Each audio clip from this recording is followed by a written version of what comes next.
Welcome back to Your Next Episode with me, Louise. And me, Amy. And today our guest is Kathryn Mannix. Kathryn is a palliative care doctor and author of the best-selling book With the End in Mind, in which she sheds a light on death and ways of dying through the stories of those that she supported. Hello, Kathryn. Hello, both of you. Hi. How are you? Good, thank you. Yeah, very good. And this isn't going to be like I think this can sound like a bit of a grim, miserable topic, but actually, the more I sort of have researched it, I've realised that it's really important to talk about because 100% we are all going to die. So it's something that is certainly worth having a discussion about. So, but how did you come to write the book With the End in Mind, Kathryn? Can you explain how that happened first of all? Yeah, so I was working in palliative care, and I worked in palliative care for 30 years and absolutely loved it. And when I first started in palliative care, the notion was that within a decade, we would have educated the workforce into being able to do good symptom management, which is what palliative care actually is. It isn't care of dying people. It just so happens that a lot of the people who need symptom management because their illness can't be cured also go on to die whilst we still are contributing to their care. So we see a lot of death and dying, but it's not usually why we're involved in people's care.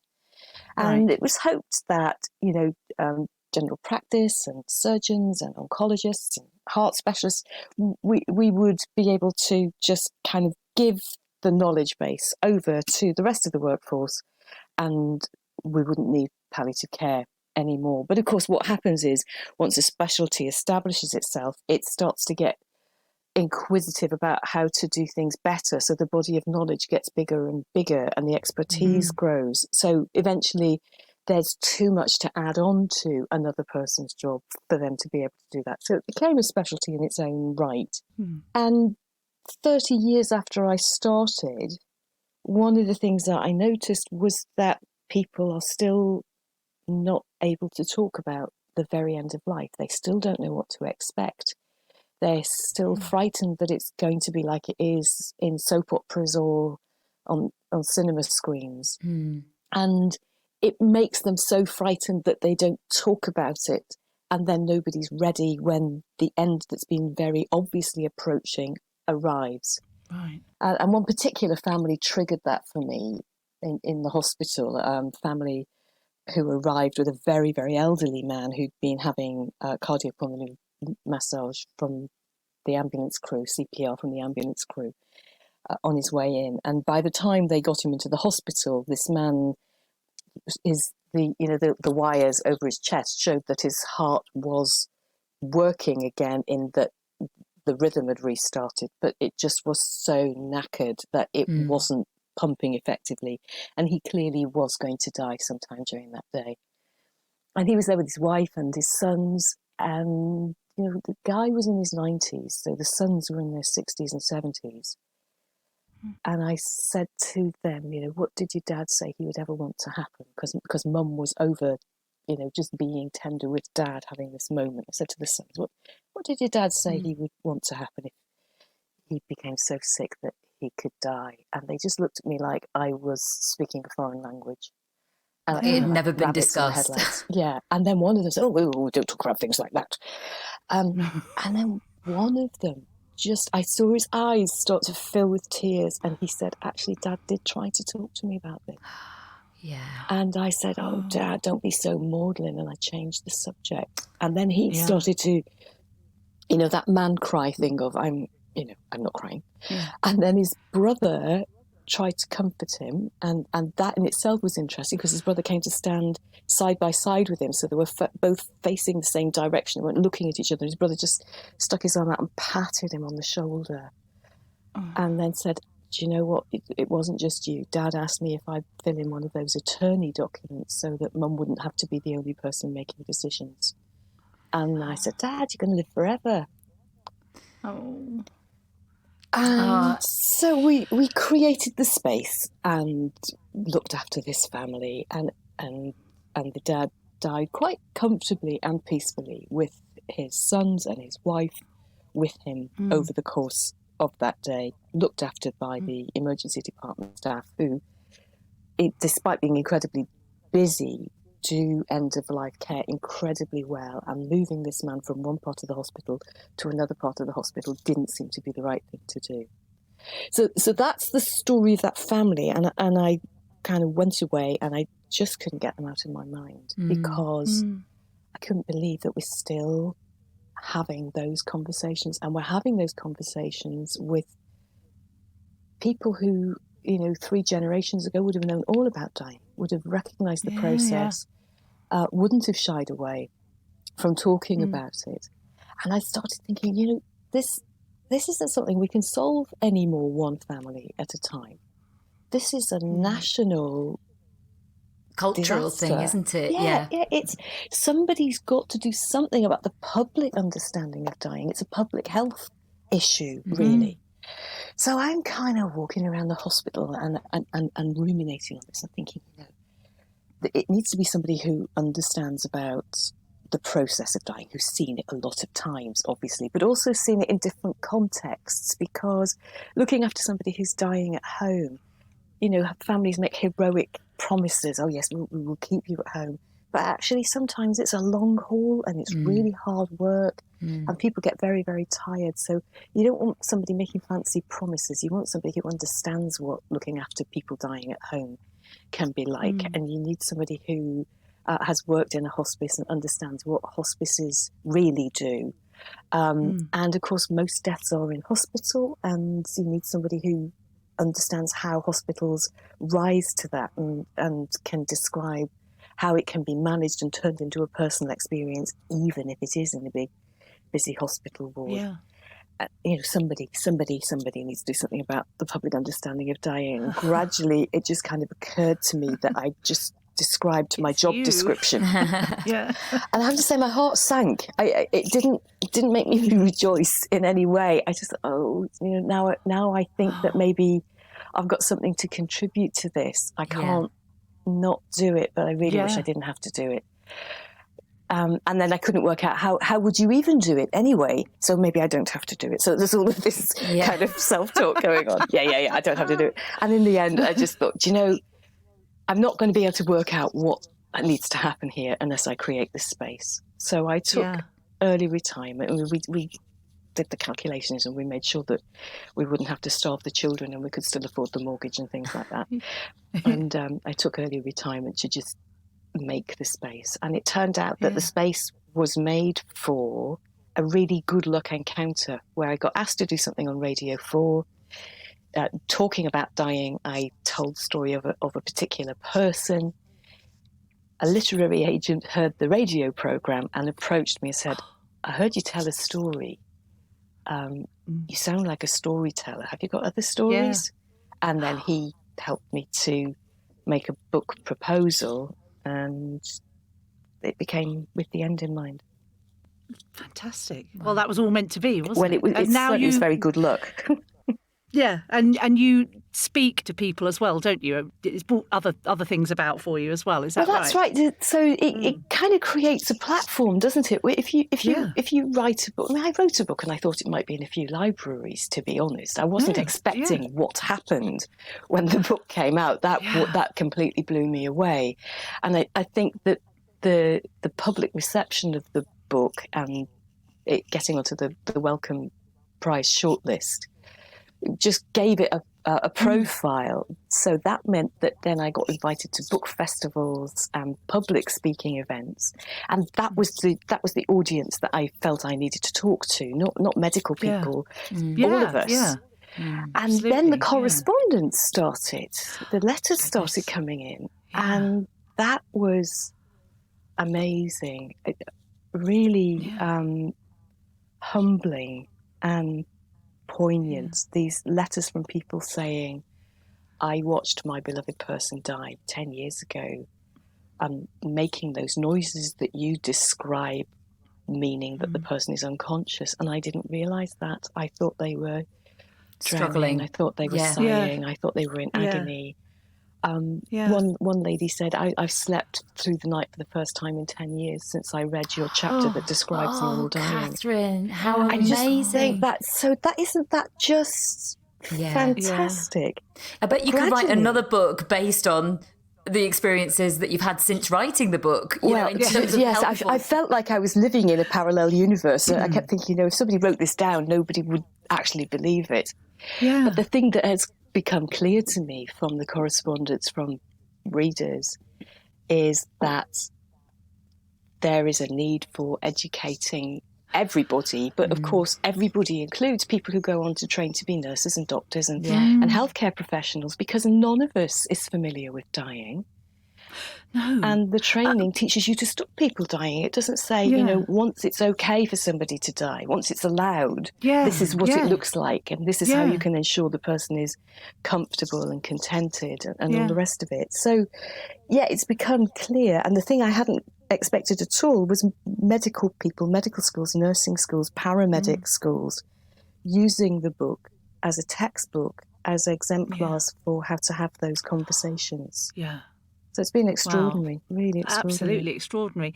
Lots of things that you're saying. I don't know if I explained to you before, I'm an antenatal teacher and a birth doula as well. And there are so many things that that you're saying about about death that are very similar to birth. In that, for example,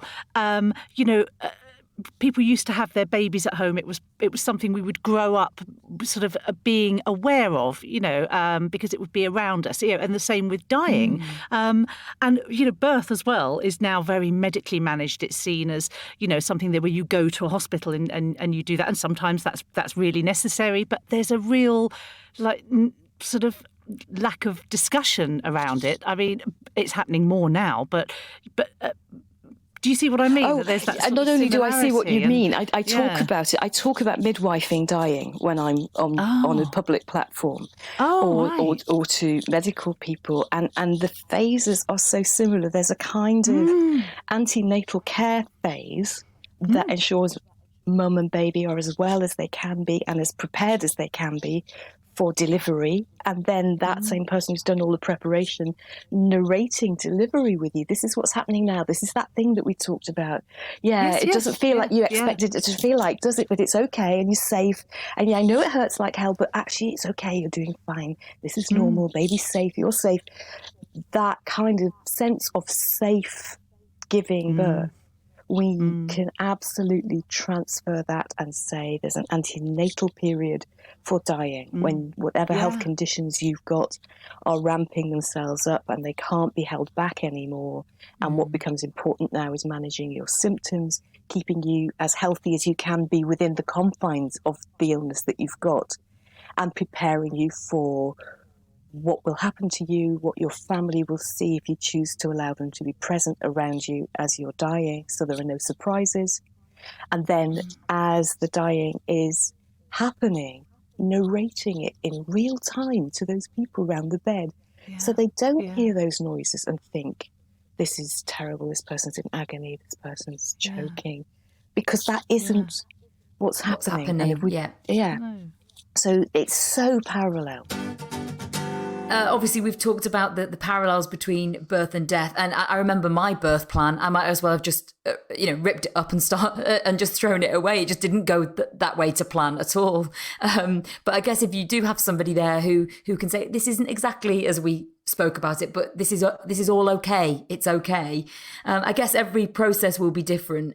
But could you just talk us through sort of like what the person dying can expect, and those with them, their families, their loved ones, what will they see? What will they hear? Is it scary and dramatic, or actually quite a calm atmosphere? Yeah, it's interesting, isn't it, to think about that and the parallel again with birth, and two things, that we can do all of the planning expecting what would be normal, but during the planning also gathering what's really important to this person. So if things don't go according to plan, at least we know what are the essential values to try and preserve for them during that, whether it's giving birth or whether it's dying.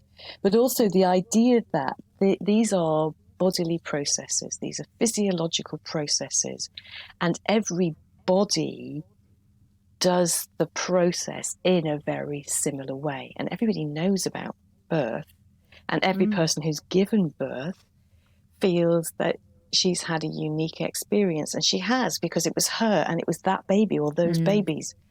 But every midwife or doula in attendance has seen the same process that we always see when somebody's giving birth. Different stage of it maybe last a bit longer, or there'll be individual variations, but the process is very similar, isn't it? We know what follows what. So when people are reaching the end of their lives, we see again a very similar pattern. And it's interesting that it doesn't seem to matter what the illness is. If you're dying from your heart failure, or your lungs are giving out, or you've got cancer, or you've got a neurological disease, towards the end of life, what seems to happen is that people just get tired. Your metabolism doesn't give you enough energy anymore. And the thing that is the antidote to that, to some extent, is sleep. So sleep becomes really important. And you hear a lot of people trying not to have naps because in some way it's a weakness and it's giving in. No, sleep is absolutely your friend now. Have a sleep. If you're expecting an important visitor and you want to be alert for that, recharge your batteries with a snooze and you will be much more able to deal with that visitor. If your grandchildren are coming round to use you as a climbing frame, because that's what granddads are for, have a snooze before they come round so that you've got, some minutes of energy and enthusiasm when they first arrive. And then gradually your energy gives out and you can't quite stay awake so easily, and you're going to go back to snoozing again. So that's the early stages of it. And in fact, most of us have had that experience anyway. If we've been really ill with flu, you can hardly stay awake. You're so tired. You can get up, stagger to the kitchen, you stick the kettle on, and you've got no energy left for actually making the brew. Yeah. You just go and have a lie down and then come back again. So that's a common experience in serious illness, that tiredness and the antidote to it, sleep, alternate with each other. And as time goes by, we find that the periods of being asleep last longer and the periods of being awake are shorter. And some people might even find that there are periods of being not quite awake and not quite asleep, where people are a little bit muddled, can't quite get names right, can't remember where they put things, those sorts of things. And the muddledness itself it's safe, it's okay.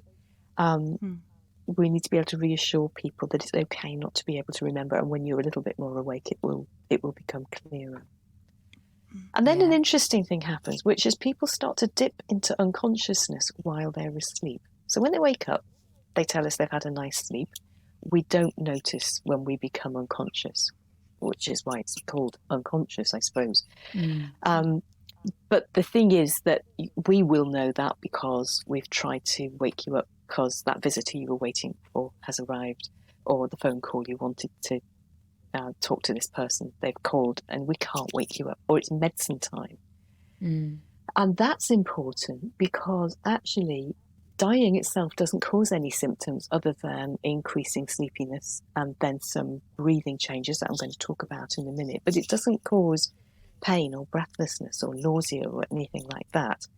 But we'll all be dying of something. And the illness itself might be causing symptoms. And again, during the antenatal period, if you like, getting really good management of those symptoms is one of the ways that we ensure that the deathbed is a comfortable experience, because we now know what are the symptoms that might bother you and how to manage them for you. So if we can't wake you up when it's medicine time and you've got an illness that causes you to have breathlessness or pain, we don't want, by the time you wake up, your last dose of medicine to have worn off and you wake up and your pain has come back, or you're feeling really breathless again. So now we'll swap and we'll give those medicines a different way, usually by injection. Usually it's a tiny little needle under the skin. Isn't painful to do, and if we know this person needs regular repeated doses, we stick it in a little syringe pump. And a lot of people have seen little syringe drivers, and they're just trickling the medicines in that you would normally take over 24 hours anyway. And can that be done at home? That can be easily done at home. They're battery-driven devices. The nurse will call daily to check the battery, She will call as often as is necessary to change the contents of the syringe inside. Yeah, it's easy peasy to do it at home. You don't need to be in hospital for this kind of care.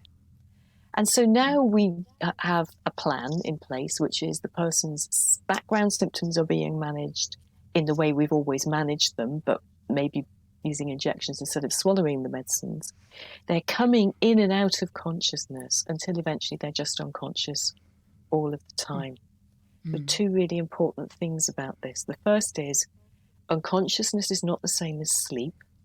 If you feel well enough to be sleepy and you'd really love a snooze, you're well enough to have a snooze and wake up again, because becoming unconscious doesn't feel like going to sleep. It's a completely different process. And we won't notice unconsciousness happening. But I meet a lot of people who've been told not to worry about dying because you won't be awake when it happens. And they have assumed that means they'll be asleep when it happens. So now they're terrified to go to sleep. Oh, God, all of these things, So language really matters, doesn't it? Yes, Words matter, yeah. So there's this creeping unconsciousness that we are unaware of. And once we're fully unconscious, the only bit of the brain now that's still really working is the bit that manages our breathing. It's right down at the back at the bottom of the brain, kind of top of the spinal cord, very primitive part of the brain. Everything else has stopped. And now the breathing just runs in reflex cycles.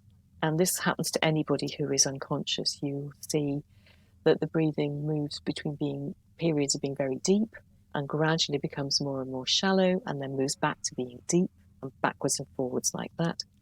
And also it alternates between being fast and being slow and then moving back again. And because we're just completely unconscious, we're not aware of what we're doing with our throat, it's possible that people will breathe out with their vocal cords a little bit closed over, which makes a voice sound. So they might breathe out and it sounds like a sigh or a groan, but in fact it's a sign that they're deeply unconscious. But imagine how upsetting it is to be by the bed if nobody's explained that to you. No. Yeah. And then similarly, at other points in the cycle, it might be that the breathing is quite fast but quite shallow and it sounds like panting, and you could easily think that person was struggling to breathe unless somebody had told you that this is part of the automatic breathing of deep unconsciousness. And perhaps the most important noise to explain of all is the noise they call the death rattle. Yeah. Now, we know when people are so unconscious that they can't even feel their back of their throat anymore, that you or I, if we had, a little bit of tea or toast crumb at the back of your throat, you cough and you retch and you clear your throat, and it's unbearable to have that sense of something touching the back of the throat, because it's a really primitive reflex to protect our airway. Once the brain is completely switched off, those sensations are no longer coming up into the brain, and the back of the throat is just being ignored. So now if there's a little bit of phlegm or saliva, or, we like to keep people's mouths clean and moist, so a little bit of the fluid that we've been using for the mouth care can easily trickle to the back of the throat, and it doesn't cause coughing or swallowing or anything like that. It just lies there. It doesn't get in the way of the breathing, but the breathing is coming in and out of the windpipe through this little film of fluid, so it bubbles through. It's what gas does in a liquid, isn't it? And the bubbling noise sounds like this kind of strange clicking, rattling noise, and you never ever hear it under any other circumstances. You only hear it when somebody's breathing through fluid at the back of their throat because they're deeply, deeply unconscious. Now, that really frightens families. What does this mean? What's going to happen next? And for many years, we've used drugs to try and dry saliva so that doesn't happen. But in fact, those drugs make everything a little bit dry. And so in the periods where somebody rouses again, they'll find they've got a really claggy, dry mouth, and that's really unpleasant. So actually, I think the really best treatment for that is to be explaining to families that this noise, this noise tells me that this person you love can't even feel their throat anymore. No, They are so deeply no. unconscious. They are not sensitive to any distress at this point. Yeah, they're not in any distress at all, and actually you can just leave it. It's a and reassuring noise. Yeah. I'm sure there's so many people who are listening to this, Kathryn, who have been sat at their loved one's bedside, and like you said about somebody who had the best night, or actually slept through for 10 years because they've been so sort of subconsciously troubled by that. So thank you for that. I'm sure that lots of people who are having like a moment now of thinking, like reframing that whole experience. I really hope so, because it's so important, isn't it? And I really invite people who've seen this normal dying, right up to the point where in the cycle it just starts to have pauses, increasingly long pauses, and then there'll be a breath out that just doesn't have another breath in after it. It's as unremarkable as that. Yeah. The last breath is only the last breath because you realise there isn't another breath. Whereas on soap operas, it's always dramatic and there's arms waving around, or somebody sits up to tell you were adopted, or whatever it is. It's just not like that.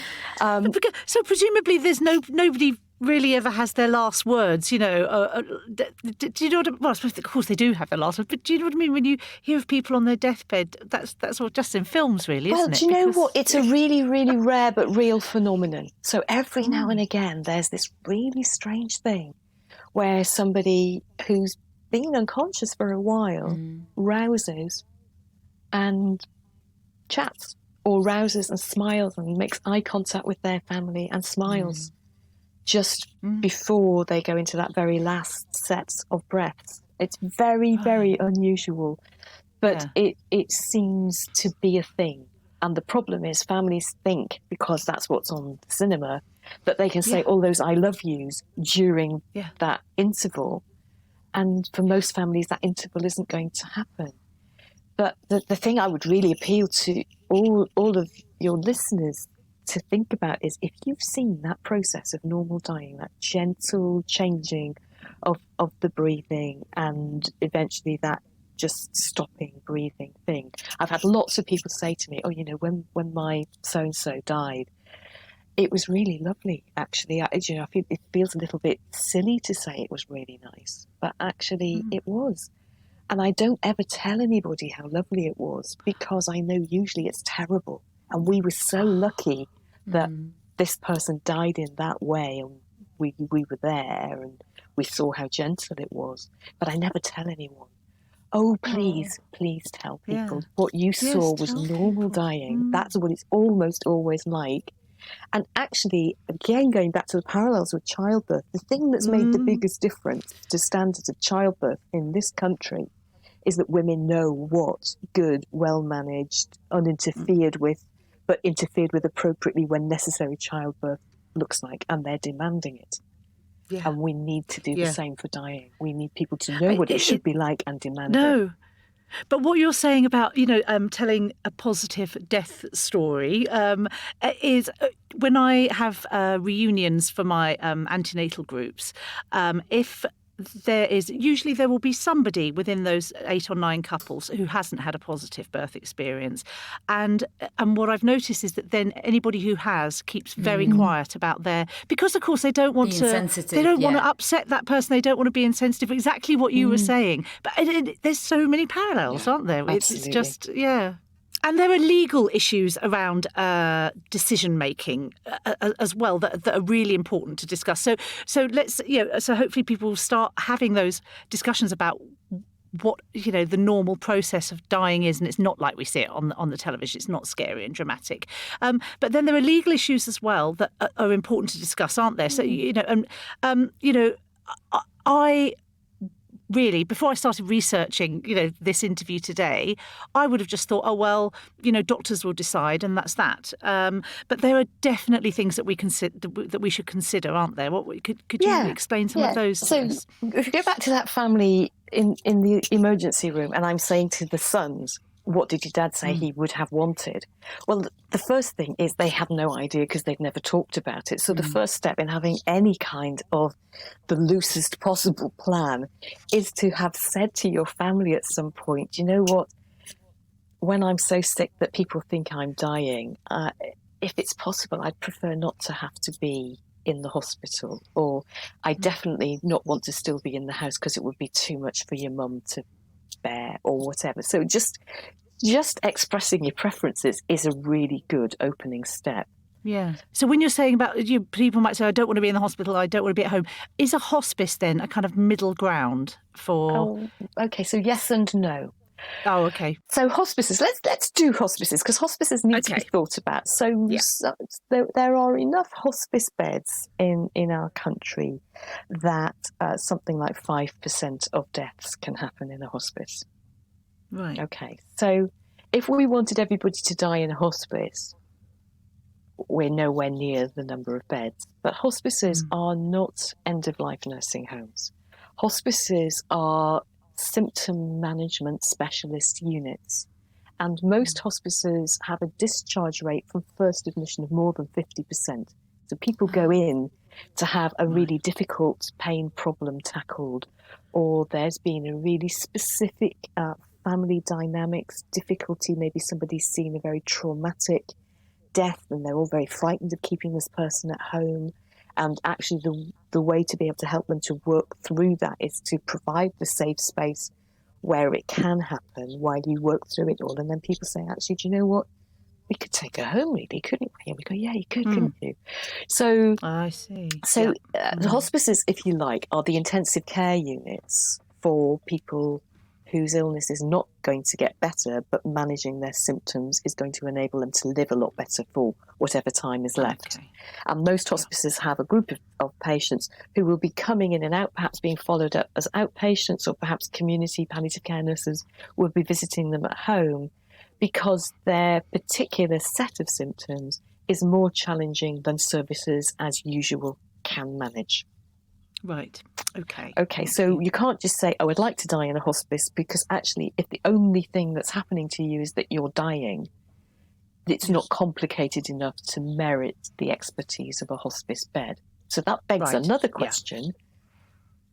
If we need extra help so we can't stay at home, and we don't want to be in the high-tech environment of a hospital, which actually isn't usually the best environment for dying in, and hospice beds are scarce and for a very particular set of circumstances, what is the answer for that? Do we need to reinvent some other location of nursing care, residential care, where families can come and go, where symptom management as is needed can be provided, but where you can stay now until the end of your life?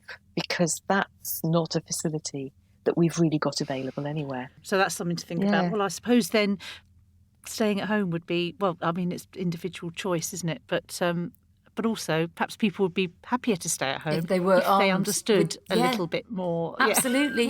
It's all interlinked, this, isn't it? It all is. How can you decide whether or not you want a home birth if you don't know about giving birth? No. Precisely. Yeah. Okay, it is the same conversation, isn't it? So, so there are two bits of it for dying, I suppose. One is that this is what ordinary dying is like, and this is what we're expecting for you, and this is what your family will see if they're around you.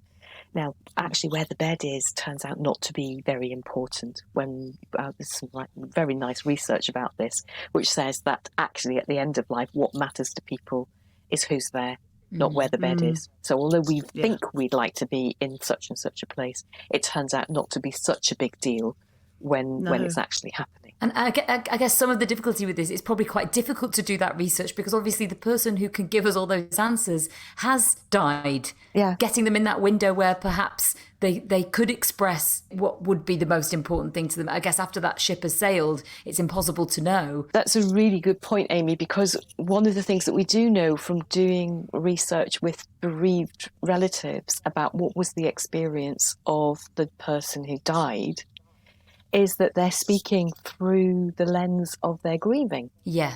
And the shock, probably. Yeah. And so there's research that shows that the more stressed a person who's been a carer is feeling, the less in tune with the lived experience of the person they're looking after they are. And that might go in one of two directions.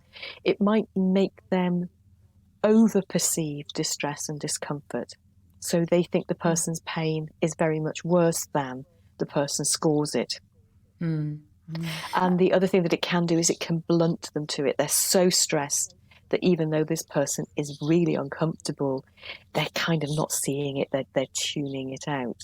So it's possible then that they also don't, for example, let the district nurse or the GP know that this painkiller isn't working as well as it should do, because they can't bear the distress of recognising the extent of the pain. So you're right, the way to find out the lived experience is to actually be able to talk to people towards the very end of their lives. And when we're talking about planning, one of the things that we know is that if you ask most people where they'd like to die, and if we go down a high street today and bump into people and say, oh, I'd like to talk to you about dying, then if they don't run away, then they will almost certainly say, do you know what, I think I'd really like to be at home. Yeah. But if you talk to somebody who now has the illness from which they are dying, and you ask them where they'd like to be, they now want to be in a place that will enable them to be safe from symptoms and look after their families. And if that care can be provided at home, there can be additional resources brought in to support the families.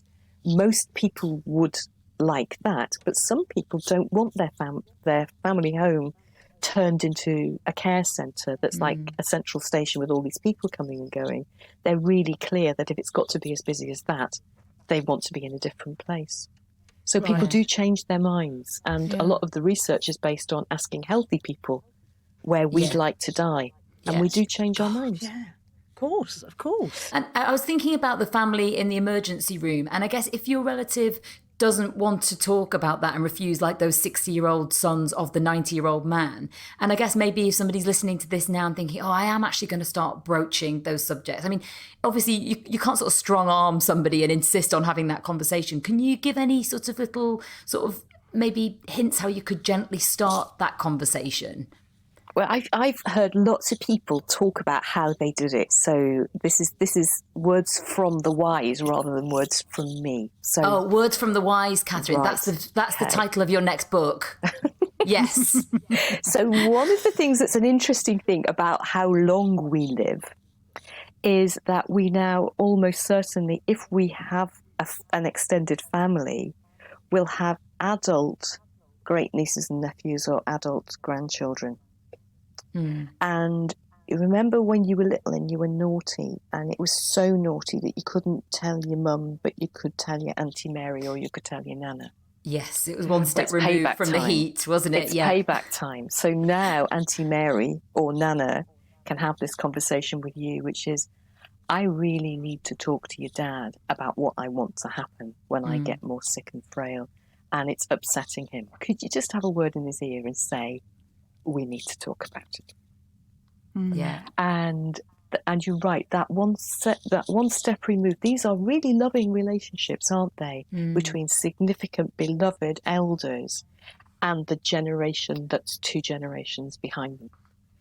But that kind of the love and responsibility for the well-being of each other that's in the parent-child relationship that gradually flips to a mirror image of itself as parents become older and more frail and children see themselves now as the looker afterer.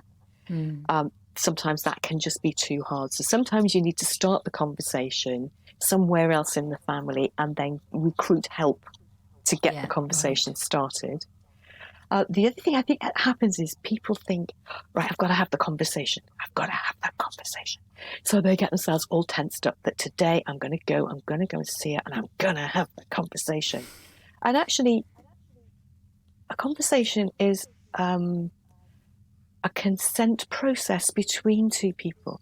You can't decide to have the conversation. It's not fair. Yeah. Whether you're the dying person or you're the relative who wants to know, neither of you can impose that conversation on the other. We don't have that right. But what we could do, today could be the day where you invite somebody to have the conversation and you leave them with a bit of control. So, Mum, I'm worrying about all these things I'm reading in the newspapers and hearing on the radio about COVID. COVID's been a great promoter of these conversations. And I realise if the doctors asked me what you would want, I don't know. And also, if the doctors asked you what I would want, you don't know. So sometime in the next couple of weeks when you feel like you could bear it, can I talk to you about what I would want, and will you tell me what you would want? Yeah, that's such a good idea, because it gives somebody time to process, because it's quite a big thing to just drop in someone's lap. Right, we're going to talk about our death, what's going to happen when we both die. But yeah, to give somebody that, can we think about that in the next couple of weeks? They've got time to sort of process it, haven't and they? They've also got the right to say no. Oh, I don't think I'd want to talk about that. Well, and then, of course, so the next step in that is, well, even if you don't want to tell me about what you want, do you mind listening to me talking aloud about what I want and giving me your advice about it? Yeah. Because actually, once I start to talk to you about it and I say, well, I definitely would want this and I definitely wouldn't want that, you are going to reflect back to me, oh, I wouldn't want that. Yes. Okay, so now I've started to collect some bits of information about what you think, even though we're not doing the shining the spotlight on you and talking to you about it. You're just reflecting back to me about my choices and my decisions. So it hasn't got to be this really big deal where you steel yourself up, you go round, I've brought cakes, Mum. We're going to sit down and talk death. Although talking cake when you're talking death is a really good idea. It's essential, I reckon. Yeah. I reckon it's a great excuse. I'm just thinking about my in-laws who are in their sort of 60s, and they're dealing with my husband's grandparents are sort of mid to late 80s, really, really ill, still living at home in the 3-bedroom sort of semi that they have had all their life. Like, my grandma-in-law is crawling up the stairs every night to bed. And there's an element of denial that's going on, and I'm wondering, is that a British thing, or is that just where we are at the moment, where there's just an element of denial in the whole family that this is like what has to happen? What awful phone call are we going to get next that is going to sort of say, oh God, we should have got ahead of this? Do you know what I mean? Do you find that? Well, do you know what? The rest of the story about the family in the emergency room is that the adult sons don't know what Dad would want. And then Mum says, let him go. We've been talking about this for a long time. We've always hoped that each of us would be the first one to die, so we wouldn't have to live without each other. But we also know that actually there's no point in struggling against it. When you've reached the age that we've reached, it's going to happen. We don't talk about it a lot, but we've talked about it. So those conversations have been going on at home between that couple. Yeah. And so many elderly people will say this, that actually, of course I'm going to die. I'm in my 80s, I'm in my 90s. And I've had lots of people say to me, when the time comes that it's happening, don't take the opportunity for me to die away from me. Don't make me half better, so I'm living a miserable existence. Yeah. Let me go. And those were the words that this lady used. Let him go. We've talked about this, and that's what he would want. And so that's really important. And I guess that comes back round to, I think it was Louise's question about the legal issues, around decision making. Yeah, because my understanding is that you can't demand treatment, but you can certainly decline anything that is offered to you. So yeah, could you just explain that a little bit about why you might want to decline certain treatments, and and why it's important to get that sort of legally documented? Absolutely. So a lot of people will have had the experience of going to the doctors with a sore throat and saying, I need some antibiotics, and the doctor looks in your throat and says, nah, that's a virus. Antibiotics aren't going to make it any better. And the more antibiotics there are out in the population, the more bacteria get resistant to them, and they are the treatment for bacteria. I'm not going to give you an antibiotic. No, come on, doc. I always get an antibiotic. Well, no, not today, because it's not the right treatment. And the truth is that the law says that nobody can demand a treatment that isn't appropriate for the condition they've got. So there's a really simple example of it, which is talking about antibiotics. So the same thing goes for any other illness. So, for example, if you've got a really, really bad chest, and also now you get appendicitis, and where in my neck of the woods, we've got a lot of retired miners, so we've got a lot of people with really bad chests. the best treatment for appendicitis is surgery, but this person's chest is so bad that having an operation will kill him. The anaesthetic will kill him. So actually, that surgery isn't the right thing to do. And it's no good the person saying, oh, well, I want to have it, I want to take the risk and all the rest of it. It's an inappropriate treatment for them. So if, on the other hand,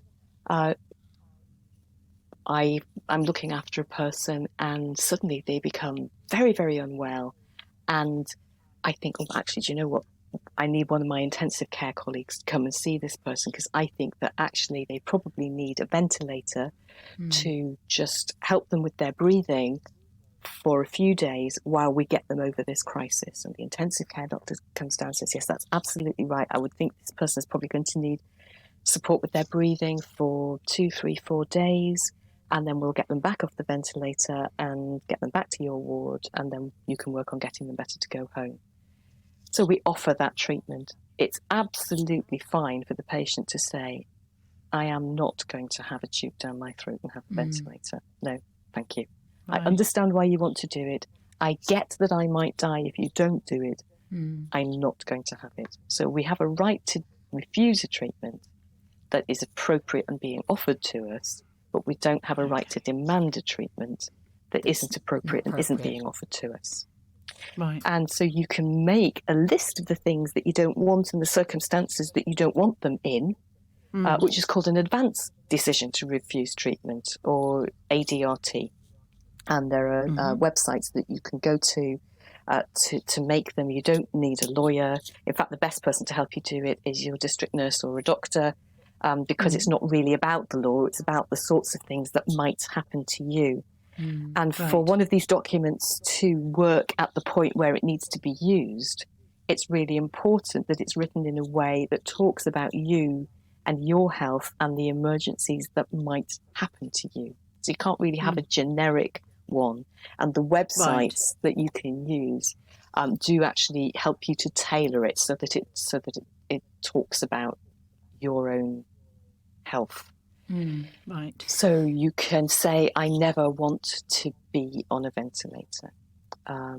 If my heart gives out, I don't want to have cardiopulmonary resuscitation. You can try to say something like, I never want to be admitted to hospital. That's the really difficult one, because it might be that the admission to hospital is because your relatives are so exhausted that there's no care for you at home.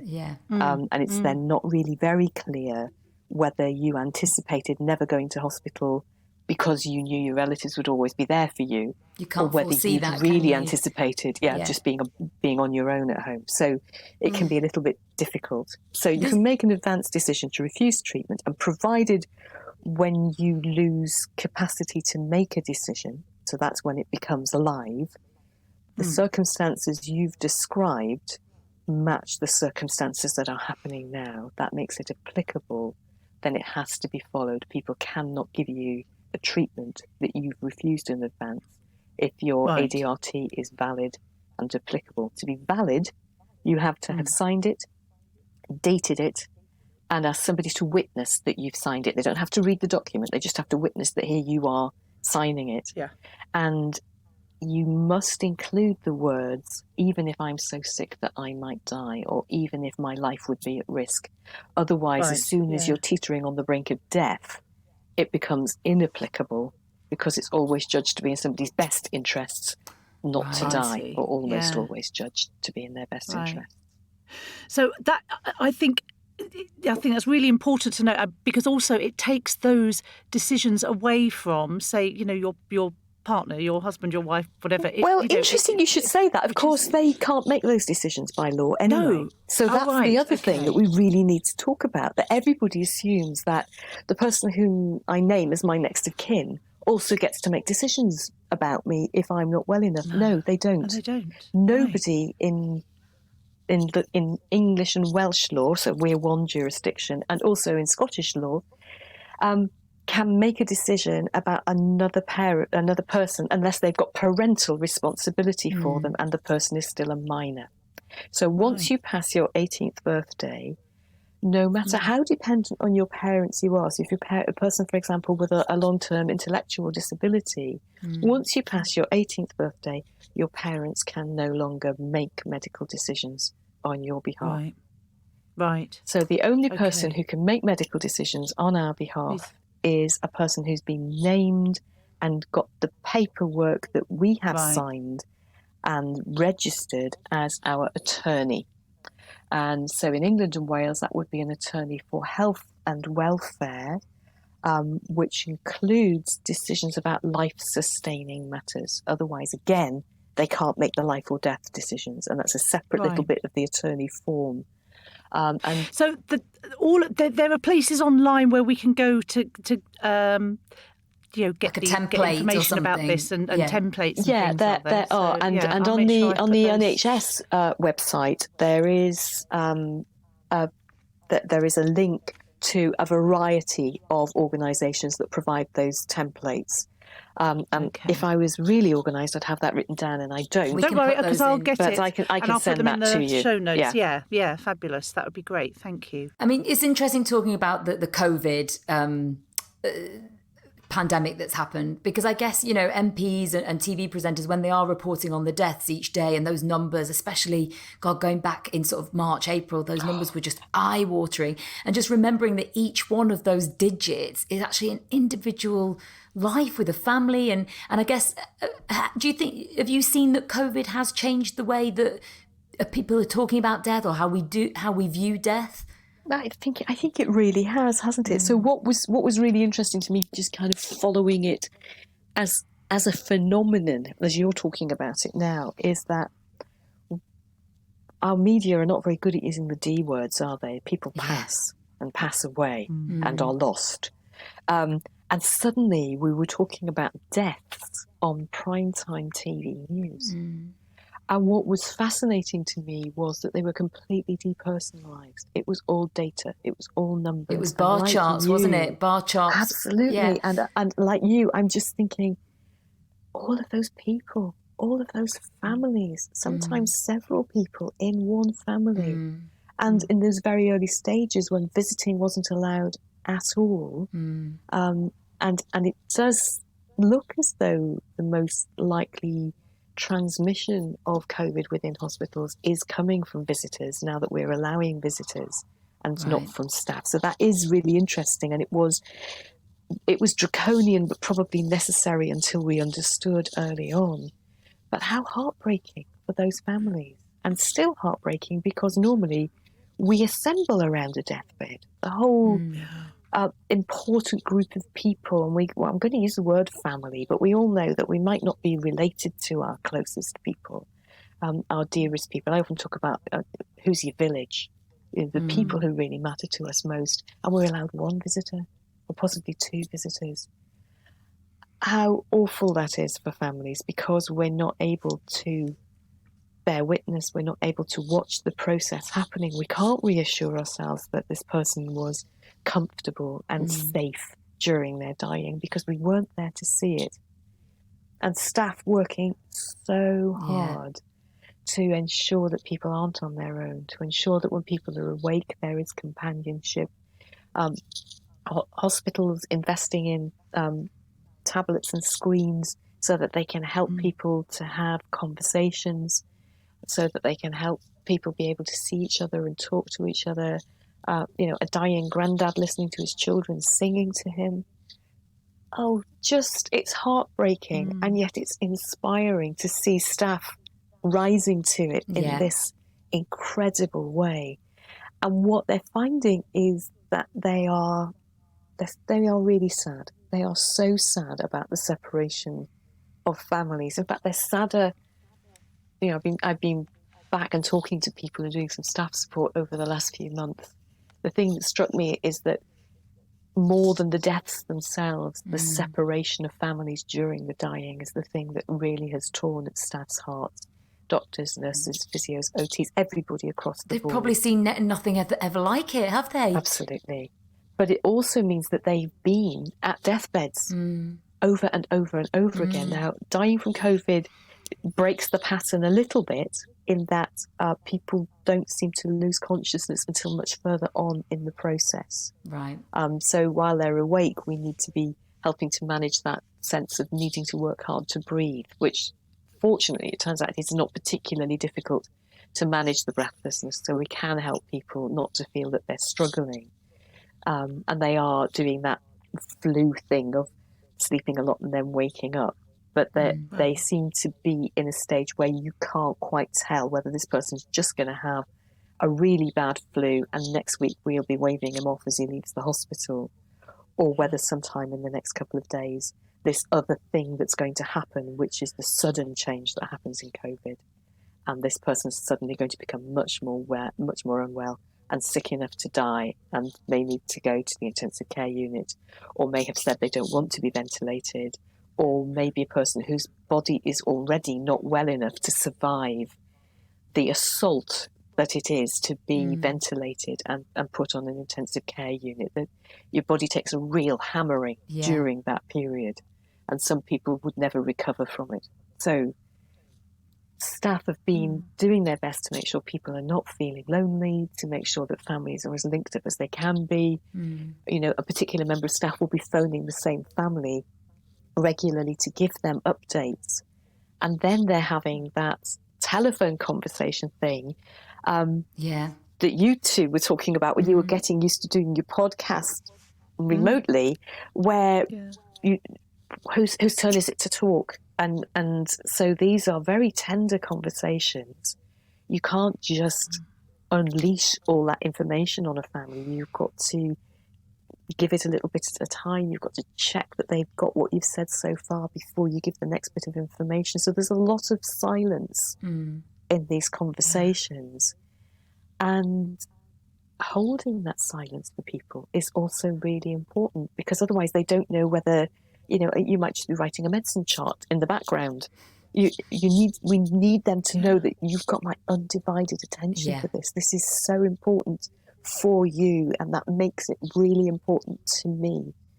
So if they were in front of us and we were having that conversation, they'd be able to see that we would be looking at them, that we might be changing position in our seat, but we'd be giving body language signals that say, it's okay, you just take your time.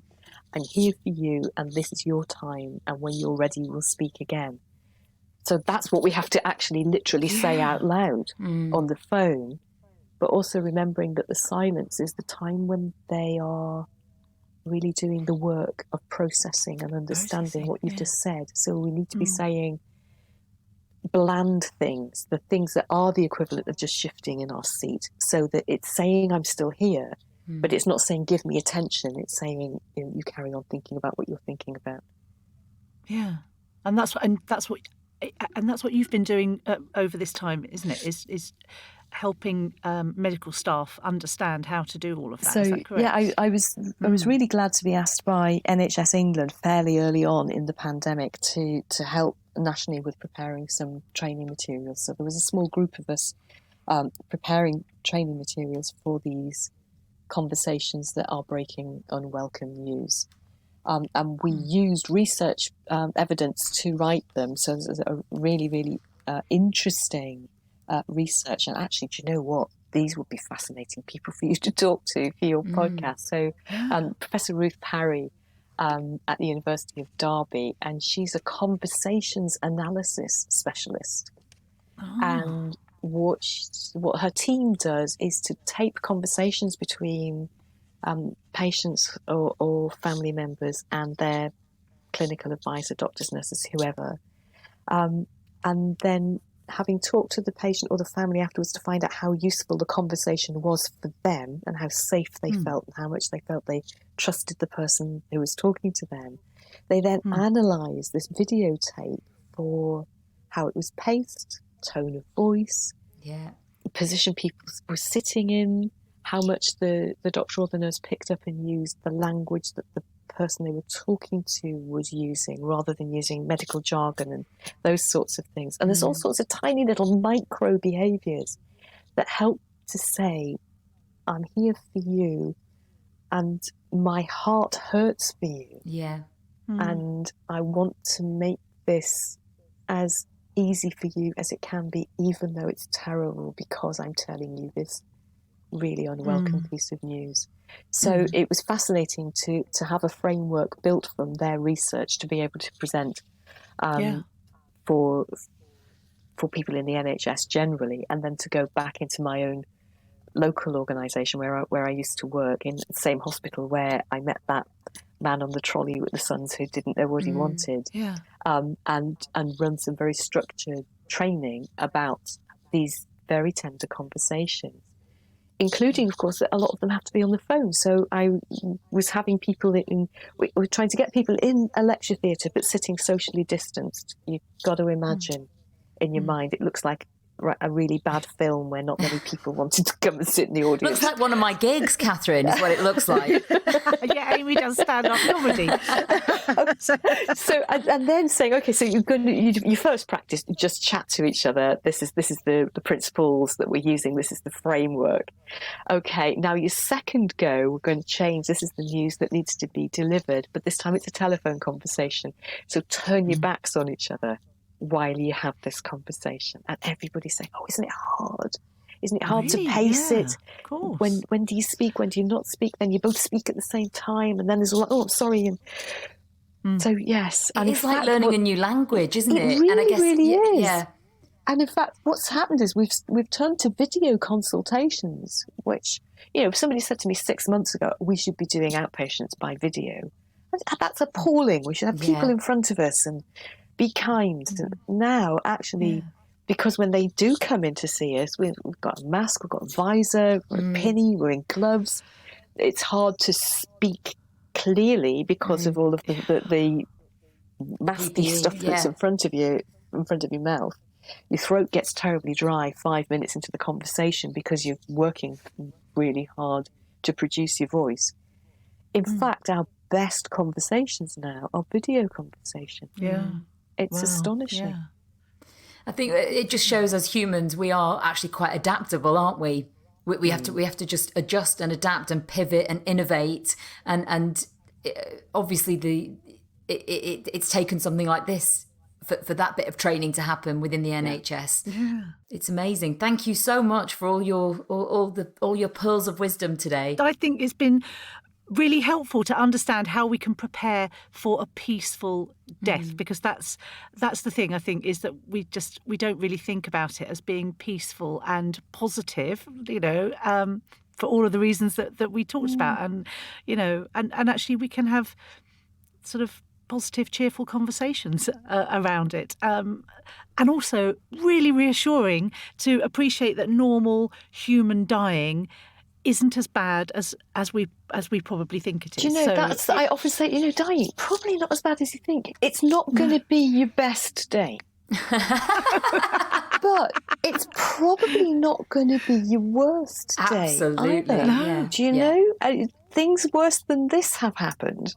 It's so, yeah. I mean, the whole, you explaining that physiological process that happens is just the complete opposite to what, I would have thought, and I'm sure lots of people would think. So it's really reassuring to hear all of that. Yeah, and I think it's important to say, really, that every now and again there's death that's really difficult. Just like every now and again there's a birth that goes horribly wrong. Yeah. And the problem is that those are the things that make the news. Those are the things that get into newspapers. Yeah. And it's a little bit like if the only thing that you knew about air travel was what you read in the newspapers, you would never get on a plane. Yeah.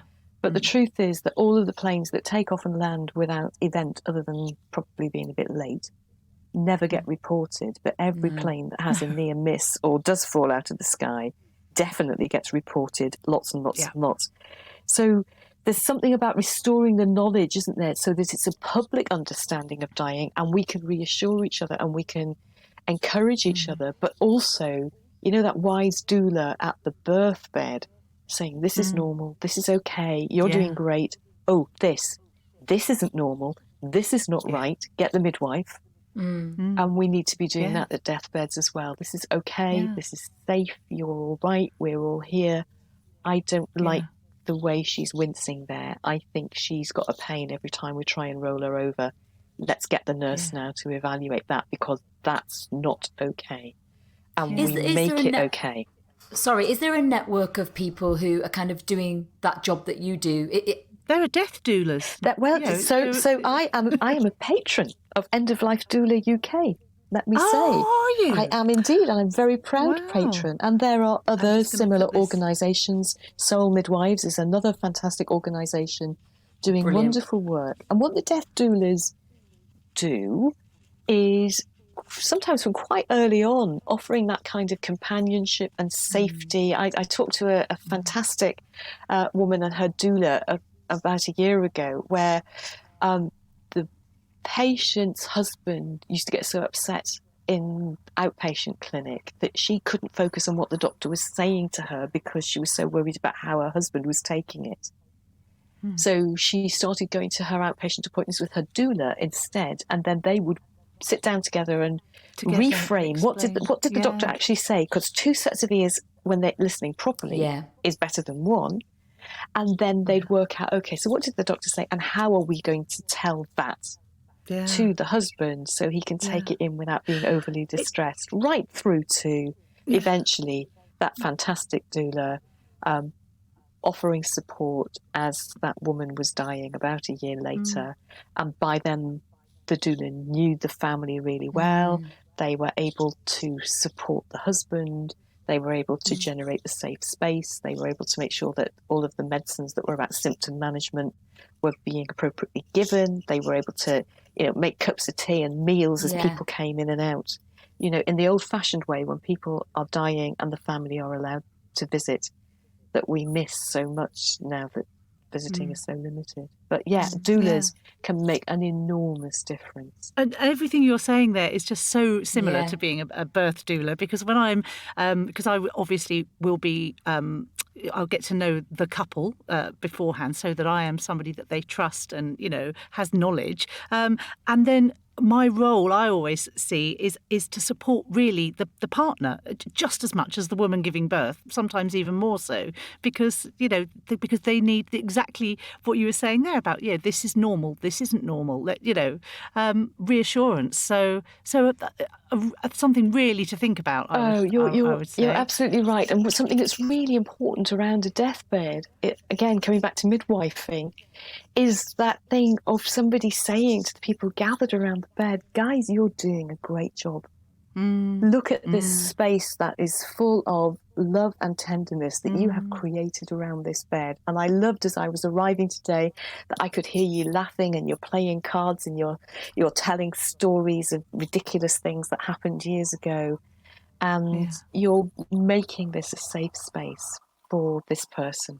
And to really have these conversations and think about this, all of this, and how you want this experience to be, must have ramifications on your loved one's mental health going forward if they have been able to have that as a positive experience, surely. I mean, well, I guess good for them. I guess part of the art of dying well is that we deliver the bereaved into bereavement in the best possible state, don't we? You can't make it not be a farewell. You can't make it not be sad. If there's love, there's grief. It just, that's the deal. But to feel that nothing was left unsaid, to feel that you were able to be as much in attendance as you were able to be, to feel that you've seen a life that you loved ended with dignity and comfort, is a really important start into the mayhem and misery that is the process of grieving. And it's really important that we enable people to do that. Well, thank you so much, Kathryn. Thank you. It was lovely to meet you online and chat to you. Yes, lovely to talk to you. Thank you so much for inviting me.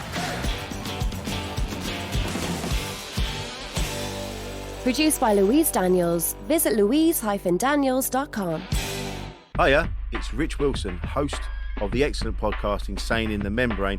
I have a brand new podcast coming your way called Insane in the Fembrane, where I sit down with strong, confident, powerful women and find out what it takes to be a woman.